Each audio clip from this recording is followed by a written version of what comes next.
Papa mummy के लिए best gift Saregama कारवा।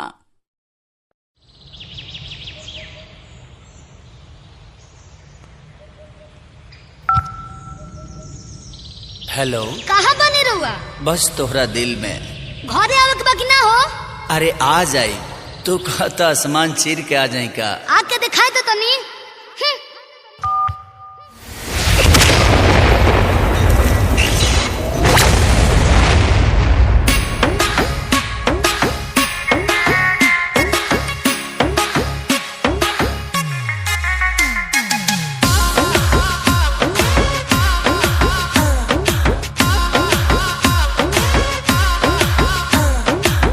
नकिया चढ़ौले बाड़ू, मुहावा फुलौले बाड़ू, काहे बिछौना गोरिया लगे बिछौले बाड़ू। बोला हो आवो। हाँ, नकिया चढ़ौले बाड़ू, मुहावा फुलौले बाड़ू, काहे बिछौना गोरिया लगे बिछौले बाड़ू। तो काहे खिसियालू धनी कोरवा में राजा बना तनी ना जा।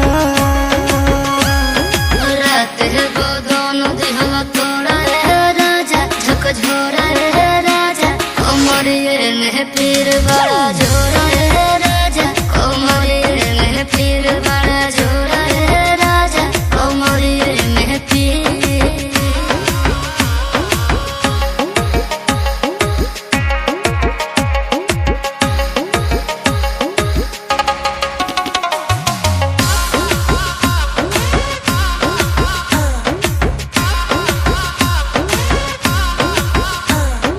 बोला धनी डॉक्टरिया बहता बोलाई, खैबू दवाई कि सुई लगवाई।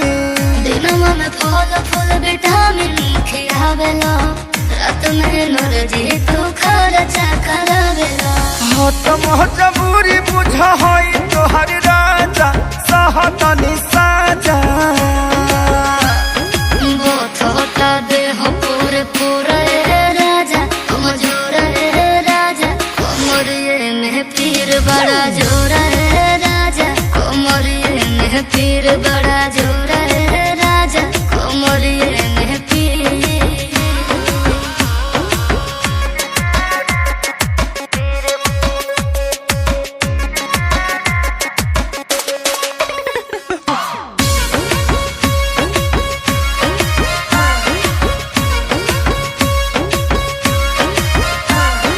बनल मिजाज प्यार उमड़ल बेजोड़ हो, मन कोहर रख दी पलंगिया के तोड़ हो।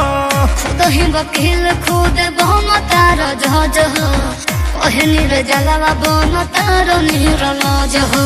प्यार कोहर दाना बंद पक दरवा